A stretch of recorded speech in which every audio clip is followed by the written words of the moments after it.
19 years, almost 20 years ago, I was introduced to Eugene Redis, who's a Oglala Lakota Sioux tribal member. He lived in Lost Dog Creek, a portion of the Pine Ridge Indian Reservation in South Dakota. I was brought out there by a friend who said that she thought I would just like this elder she was going to spend time with. And I went out there that first trip for a month and just fell in love with the place, the landscape, the people, the culture. In the beginning, I only photographed landscapes and only photographed people as I was being invited to. As an outsider, it just felt too awkward for me to be trying to represent their plight and their situation.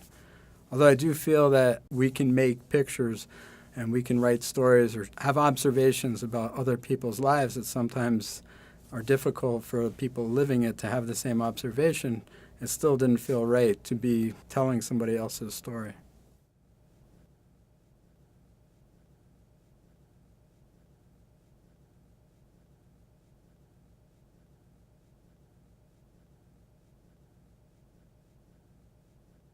The alleged paper first came out into the prairies through the trade route, the military and the trading post.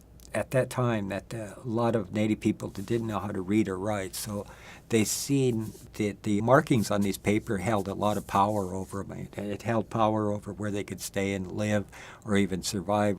A lot of these earlier books were taken off of either wagons or the trading post.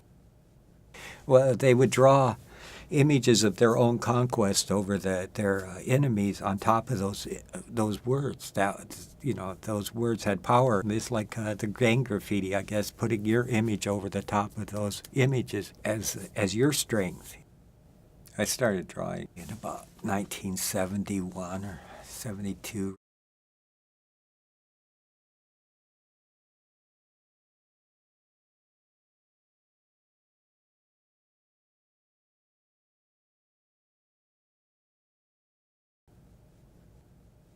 There's so many people who go to reservations or to places of poverty or hardship and make documentary films and photographs and write books and stories and all this.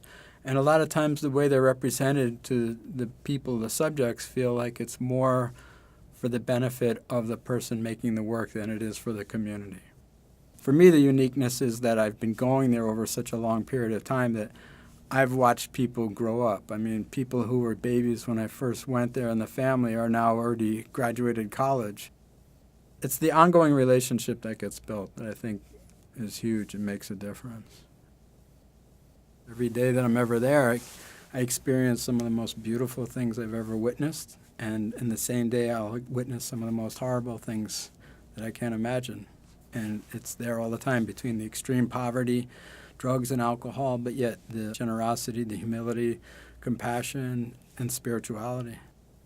I'd love to say that the work is really instrumental in changing things. It'd be great to think that it has, but I don't know if it really has. I think the main thing is just communicating with people and trying to understand things and trying to help each other understand.